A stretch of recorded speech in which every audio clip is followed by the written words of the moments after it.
ရဲ6တဲ့တိုက်ခန်းဖြစ်ရမှန်ဇလန်အင်ဒိုတရဲက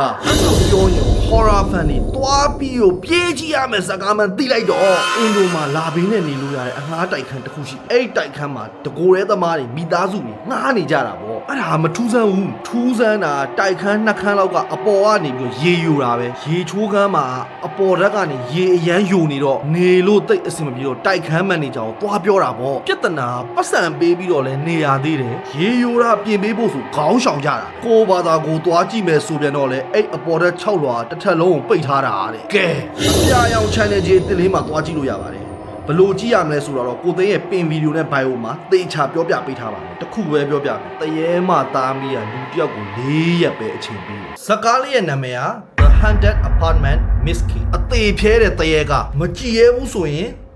တွားမကြည့်ပါနဲ့